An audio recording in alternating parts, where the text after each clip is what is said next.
मिलती है या नहीं?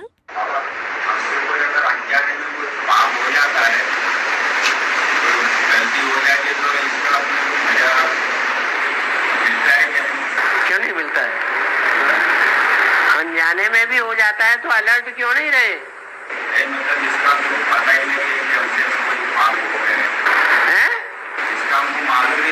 वो तो बच्चा बुद्धि है।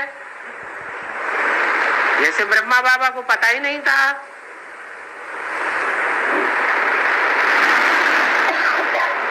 कि हद की पवित्रता क्या है और बेहद की पवित्रता क्या है, तो उनको उतना थोड़ा ही पाप लगेगा। बच्चों को सजा कम दी जाती है या बड़ों के बराबर सजा दी जाती है? उनको सजा कम दी जाती है क्योंकि बुद्धि का विस्तार नहीं है। अंत में शिव बाबा की तीखी दृष्टि किनको मिलेगी? बाबा ने बोला है ना कि अंत में ऐसी तीखी दृष्टि देंगे और सब आत्माएं परमधाम चली जाएगी। तो ये कब की बात है और क्या देंगे?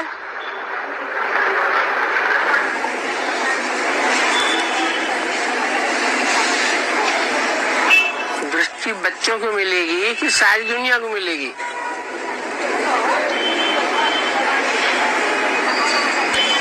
है?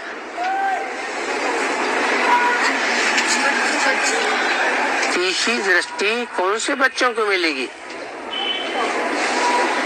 कि अपनी देह को भूल जाएंगे?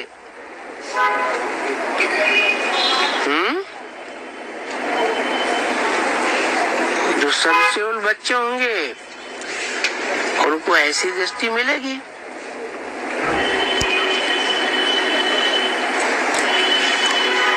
तो अंत समय की बात है, क्योंकि बाबा के बच्चे तो अंत तक रहेंगे। इन्होंने अंत देखा, उन्होंने सब कुछ देखा। बाप अंत तक रहेगा इस सृष्टि पर, तो बाप के साथ साथ यथा राजा तथा प्रजा भी रहेगी। तो उस समय तो विकराल स्थिति होगी।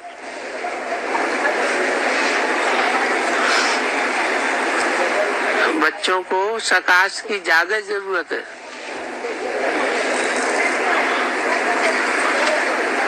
तो सकाश मिलता रहेगा, दूर बैठे भी सकाश का अनुभव करेंगे।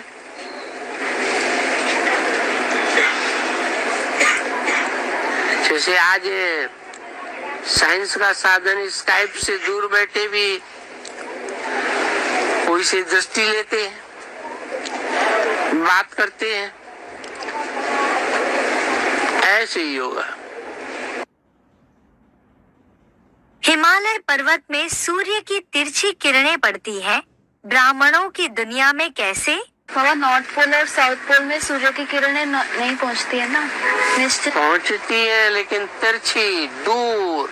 हाँ, निश्चित दूरी ना होने के कारण नहीं पहुंचती। निश्चित दूरी है लेकिन दूर है बहुत।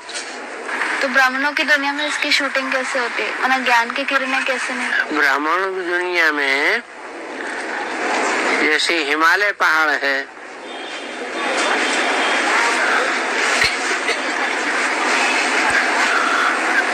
बहुत ऊंचाई पर है,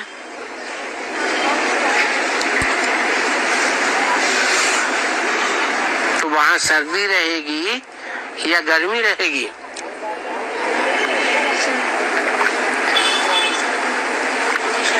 है? सर्दी रहती है। तो ऐसे ही जब किरणें वो जैसे कैमरा है, मान लो पृथ्वी है और सूर्य की किरणें ऐसी जा रही है, तो किरणें ऊंची हो गई ना। पृथ्वी पर सीधी किरणें पड़ेंगी तो गर्मी ज्यादा रहेगी, तिरछी किरणें पड़ेंगी तो दूर हो गया, सर्दी ज्यादा हो जाती है। जैसे हिमवान हिमालय कहा जाता है, कौन है हिमालय का पाटदारी? कौन है? ब्रह्मा बाबा। तो सूर्य की किरणें सीधी नहीं पड़ रही है, क्योंकि वो मुकर्रर रथ नहीं है। जो मुकर्रर रथ है उसके द्वारा सीधी कहना पड़ रही है। मुकर्रर रथ के जो ज्यादा नजदीक हैं उनके ऊपर भी सीधी कहना पड़ रही है। हमारी किस कमी के कारण आत्मा याद नहीं आती है? इस कमी को कैसे भरें? बाबा, आत्मा याद नहीं आती है, उसका कारण क्या है?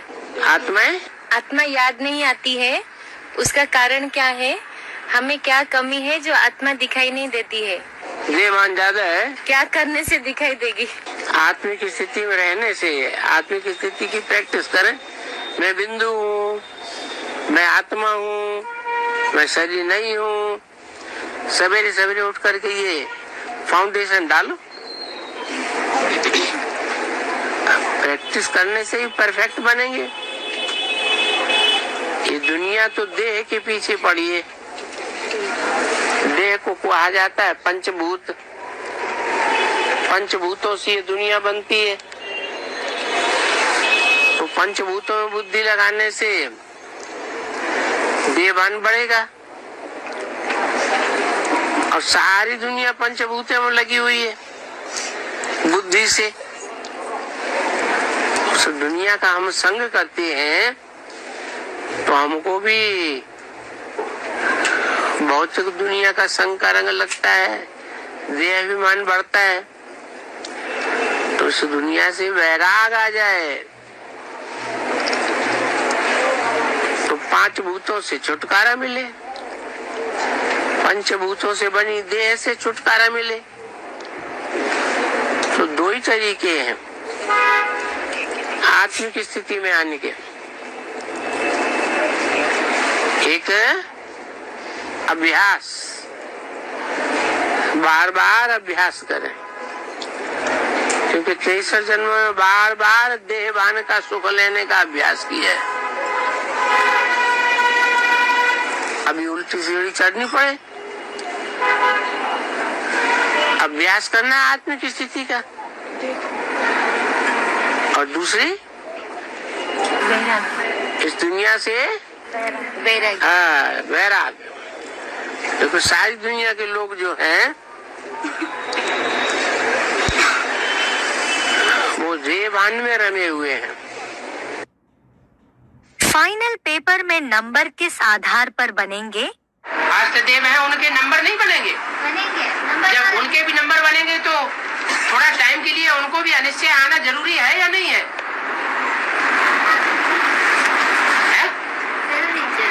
नहीं तो नंबर कैसे बनेंगे? कैसे पता चलेगा ये अव्वल नंबर है, ये द्वितीय नंबर है, ये तीसरा नंबर?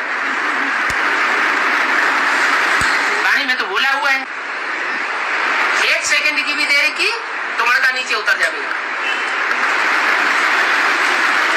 2 सेकंड की देरी हुई तो मड़का और नीचे उतरेगा। तुरंत फैसला करना पड़े क्या राइट है क्या रंग।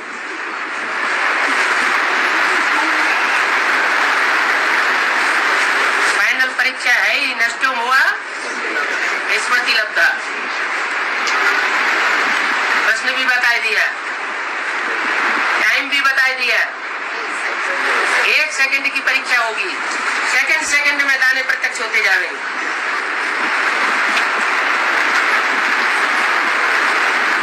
कोई तो फैसला करने में वर्षों लगाए देते हैं।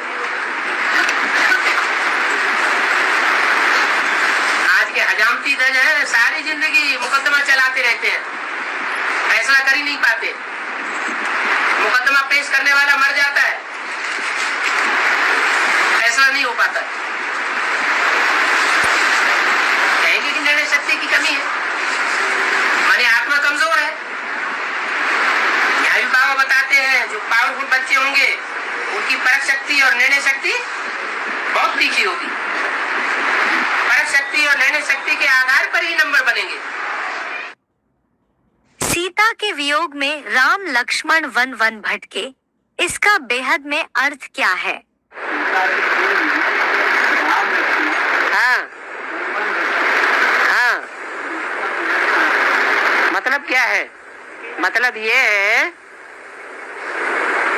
कि राम की आत्मा का जो पहचान करने वाला है वो जानता है ब्राह्मणों की दुनिया में कि राम कौन है इस समय, और राम का साथी कौन है। जैसे बाप दादा साथी है, ऐसे राम के साथ रहने वाला कौन है? अरे कृष्ण वाली आत्मा दादा।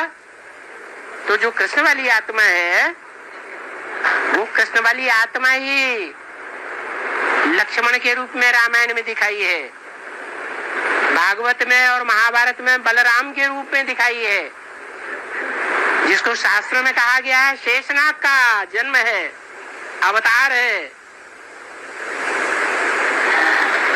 तो साथी है या नहीं है? वो दोनों आत्माएं एक ही शरीर में है या अलग अलग शरीर है? एक ही शरीर है।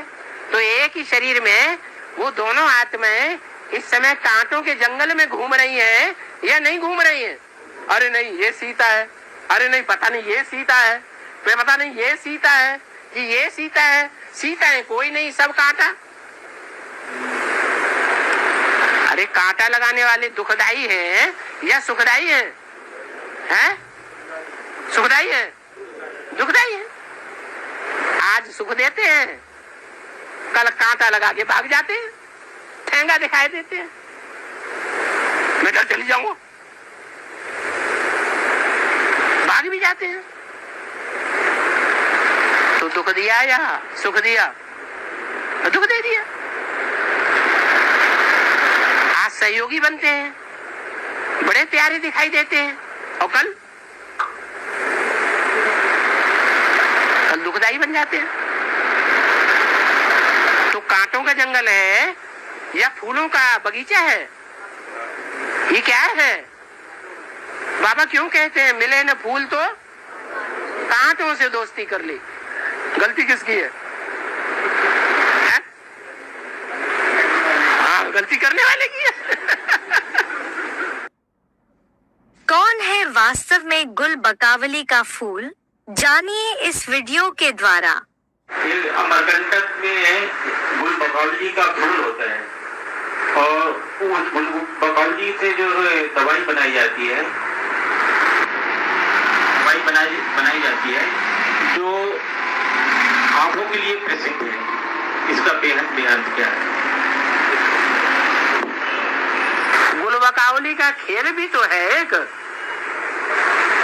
गुल बकावली की एक कथा भी है जिसमें दिखाया गया है कि बाप अंधा हो गया था, उसके लिए वो गुल बकावली लाने का फूल, वो फूल लाए तो कहां से लाए? कहां से लाए? अमरकंटक से लाए। अब वो कंटक कौन सा है जो अमर बन जाता है, जिसको कोई मार ही नहीं सकता? कोई है या नहीं है? हैं? हाँ। तो जो आत्मा अमर है, ज्ञान में कभी मरती नहीं है, सदा निश्चय बुद्धि है, वहां तक पहुंचने पर वो फूल की प्राप्ति होती है। जिस फूल का अंजन करने से, ये कहावत है, इस फूल का अंजन करने से क्या होता है? 100 जरे बन जाते। वो अमरकंटक में मिलने वाला फूल कौन है? फूल है, वो कांटा नहीं है। अमरकंटक तो कांटा है और उसमें फूल।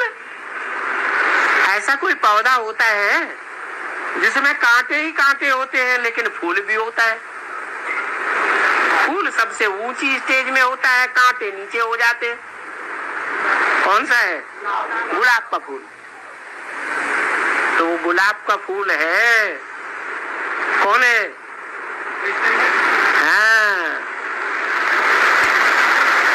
वो गुलाब का फूल आता है, मिलता है, जिसे उसकी आंखों में ज्योति आ जाती है। ऐसी ज्ञान की ज्योति जागती है कि उसे धारणा होने लगती है। बुरा जो देखन में चला, बुरा न मिल्या कोई, जो दिल खोजा आपना, मुझसे बुरा न कोई, जाने इसका बेहद का अर्थ। बुरा है बुरा जो देखा मैं चला, बुरा न मिल्या कोई, जो दिल खोजो आपने, मुझसे बुरा न हो, इसका बेहद का अर्थ। जिसकी आंखों में चश्मा जैसा चढ़ा होगा तो वो वैसा ही देखेगा। चश्मा काला चढ़ा हुआ है तो क्या देखने में आएगा? ये काला काला काला काला। वास्तव में अपने अंदर ही कालिमापन है।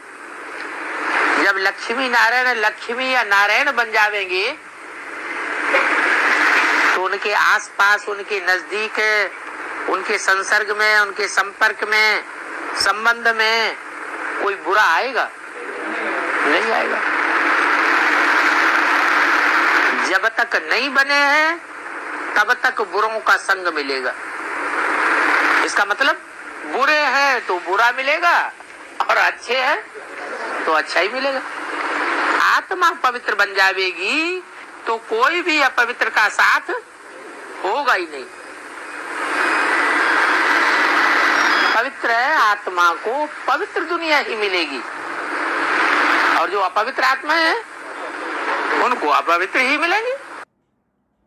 आखिर माताओं के नाम पर ही धर्म ग्रंथ का नाम क्यों पड़ा? हमारा जो धर्म ग्रंथ है गीता, उसका नाम पड़ता है और मुसलमान इस्लामियों का वो कुरान नाम पड़ता है। इससे माताओं का नाम क्यों पड़ता है? आधार लेते हैं ना, घर परिवार होता है ना। घर परिवार तो इस्लामियों का भी होता है, मुसलमानों का भी होता है, क्रिश्चियंस का भी होता है और हिंदुओं का भी होता है। लेकिन घर परिवार चलाने के लिए पुरुष चला सकता है, बाल बच्चों की पालना कर सकता है, या स्त्री निमित्त बनाई जाती है? स्त्री निमित्त बनाई जाती है। तो ये भी एक तरह से परिवार है। क्रिश्चियन परिवार, मुस्लिम परिवार, हिंदू परिवार, देवताओं का परिवार, उस परिवार को संचालन करने के लिए कोई न कोई माता का चयन करना पड़ता है। आज कलयुग में मंदिरों में शादियां हो रही हैं। इसकी यहाँ शूटिंग कैसे होती है? आज के कलयुग में भक्ति मार्ग में मंदिरों में शादियां हो रही हैं। इसका बेहद में अर्थ क्या है?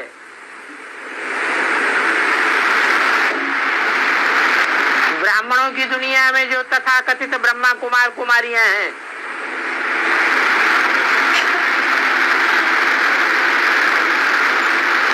वो शादियां करके बैठ गए हैं, घर बना के बैठ गए हैं, या शिव बाबा का मंदिर बना के बैठे हैं?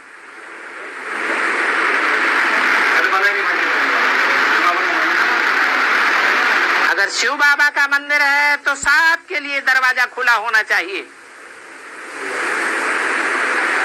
अगर अपना पर्सनल घर बनाया हुआ है तो कोई को आने देंगे और कोई को नहीं आने देंगे।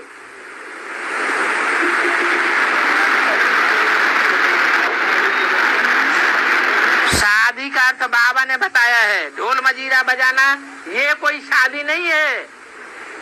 विकार में जाना माना शादी। अब वो विकार में जाने वाले चाहे समाज की नजरों में धूल झोंक करके विकार में जा रहे हैं, या तो ढोल मजीरा बजा करके विकार में जा रहे हैं, है तो दोनों की ही शादी। तो ब्राह्मणों की दुनिया में भी ये शादियां हो रही हैं।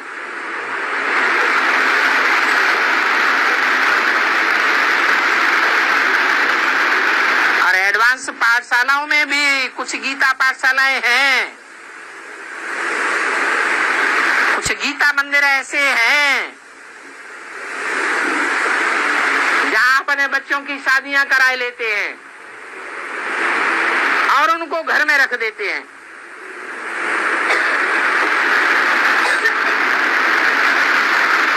तो मंदिर के अंदर शादी हो गई कि नहीं हो गई? शूटिंग हो सा है। मन का मौन रखना अच्छी बात है या सिर्फ वाचा का मौन रखना अच्छी बात है? वाचा का मौन रख लें और मन अंदर से ढेर सारे संकल्प करता रहे, विकल्प करता रहे।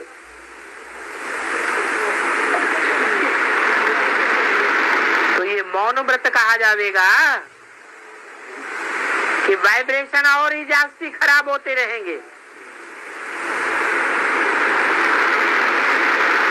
ये ज्ञान मार्ग है,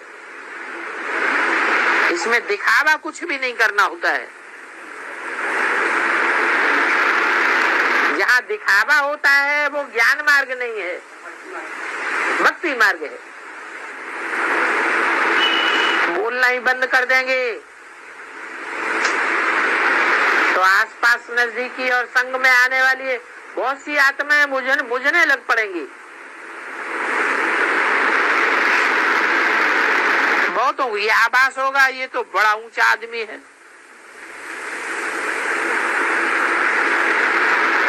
कोई बड़ा महात्मा है।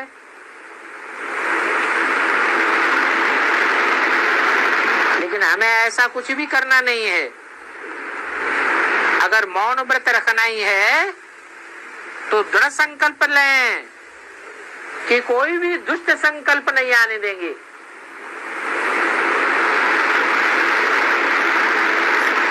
शरीर के अंदर मन है तो मन संकल्प तो करेगा। जब तक मन के ऊपर पूरा कंट्रोल नहीं हुआ है, लेकिन सत संकल्प करें, ज्ञान युक्त संकल्प करें, अज्ञान से भरे पूरे दुष्ट संकल्प ना आने दें। यही हमारा मौन व्रत सबसे अच्छा है। और ज्ञान नहीं। प्यार से कोई चीज देते हैं तो लेना चाहिए या नहीं लेना चाहिए? गिफ्ट वगैरह देते हैं ना, तो लेना चाहिए या नहीं लेना चाहिए?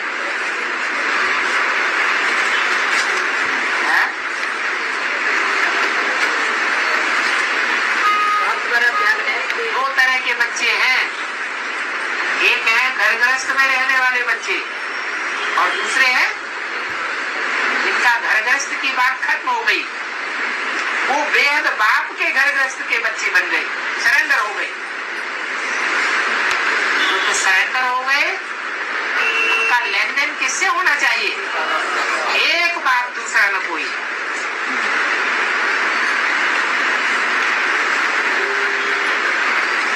अगर दूसरों से हिसाब किताब रखेंगे तो माया का जो लास्ट पेपर होगा, फाइनल पेपर, उसमें फेल हो करके फिर उन्हीं के पास चले जाएंगे जिनसे लेते रहे, चाहे वो माँ बाप हो, चाहे वो पुत्र संबंधी हो, कोई भी हो, बाप से जुदा हो जाएंगे।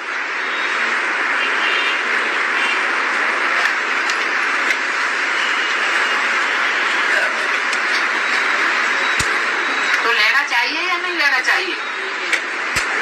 ये तो सरेंडर्ड वर्ग की बात है। और जो नॉन सरेंडर्ड हैं, घर गृहस्थ में रहने वाले हैं, उनके लिए बताया है दोनों तरफ तोड़ निभानी है।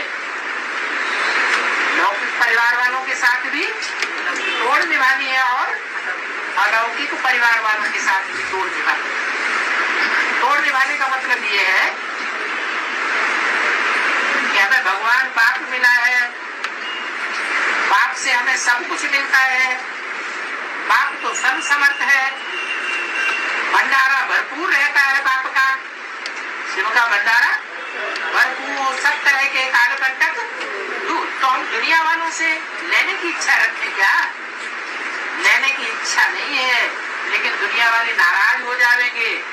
इसलिए अगर वो देते हैं तो प्यार से ले सकते हैं, लेकिन फिर हम भी उनके साथ लौकिक व्यवहार निभाएं या नहीं निभाएं?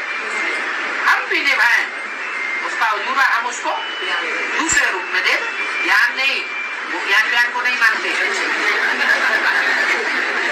ये नहीं लाखों रुपए का तुम गिफ्ट लेते रहो और फिर उनको दो, ज्ञान दो, शब्द सुना दो। एक तरफ लेना है और दूसरी तरफ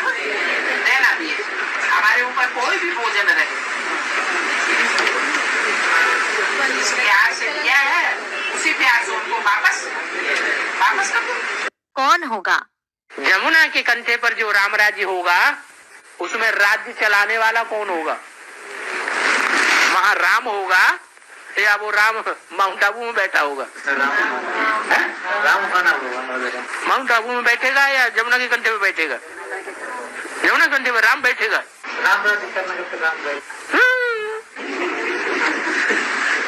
अरे जमुना के कंठे पर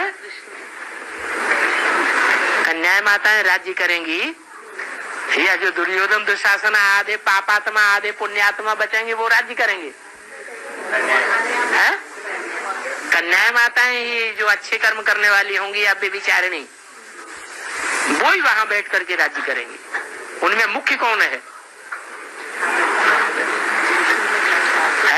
यमुना के कंठे पर राज्य करने वाली जो माताएं हैं उनमें मुख्य माता कौन है?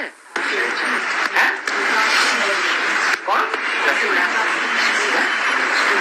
धीरे से बोलते हैं। हाँ जोर से बोलो।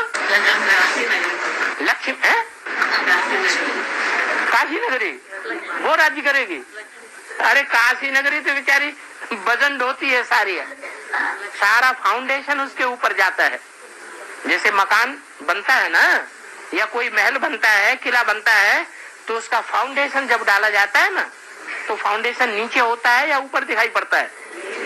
नीचे होता है, वो तो दिखाई नहीं पड़ सकता, वो नहीं किसी को दिखाई पड़ेगा, वो तो बहुत गहरी चीज है। उसको तो ब्रह्मा विष्णु और शंकर ही पहचान पाते हैं। क्या उसकी गहराई तो ब्रह्मा विष्णु और शंकर जैसे श्रेष्ठ त्रिदेव ही पहचान पाते हैं, उनकी पत्नियां भी नहीं पहचान पाती उस श्रेष्ठता को। कि हम जो कंगूरे पर वहां बैठे हैं ऊंचाई पर, उसमें आधार कौन है बैठाने वाला? कौन है आधार? वही अनसुईया, वही काशी नगरी। वो काशी नगरी जो है वो रुद्रमाला गमन का है। इस जन्म में बहुत बड़ा भाग्य है जो स्त्री चोला मिला है। क्या रुद्रमाला का मणका होते हुए भी क्या स्वभाव संस्कार से जन्म जन्मांतर का पुरुष है, जन्म जन्मांतर का बड़ा सा राजा है या छोटा राजा है? बड़ा राजा है। तो राजाओं के संस्कार हैं, शाही संस्कार हैं, लेकिन तन स्त्री चोला मिला हुआ है। इसलिए वो स्त्री चोला का ज्ञान के आधार पर राम वाली आत्मा के बाद धारणा करने में, ज्ञान के आधार पर, योग के आधार पर सबसे जास्ती समझदार आत्मा कौन सी साबित होती है? रुद्रमाला का जो दूसरा मणका है वही तो साबित होता है। तो दूसरा मणका जो है वो बहुत गहरा है, उसकी गहराई को जो त्रिदेवियां हैं वो भी नहीं पहचान पाती। तो आयरा गहरा नत्थु खैरा क्या पहचानेंगे? क्या हाँ?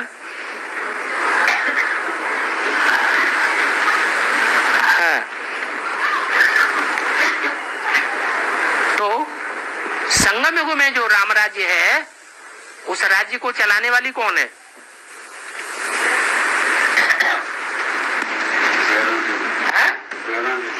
कौन? हाँ लक्ष्मी। आप लक्ष्मी के लिए बोल रहे हैं? हाँ लक्ष्मी होगी, वो ही राज्य चलाएगी। तो वो राम वाली आत्मा बनेगी कि नहीं त्रेता में? और अभी भी राम का सबसे बड़ा गायन जो है गुणों में कौन सा गुण है जो संसार में और भारतवर्ष में बहुत गायन योग्य है गुण? वो कौन सा गुण है? मर्यादा पुरुषोत्तम। वो मर्यादा पुरुषोत्तम का प्रैक्टिकल पार्ट राम वाली आत्मा इस समय बजाई रही है या लक्ष्मी वाली आत्मा बजाई रही है? लक्ष्मी वाली आत्मा बजाई रही है। तो संगम युग में भी वही राम हो गया और त्रेता में भी वही राम हो गया। इसलिए राम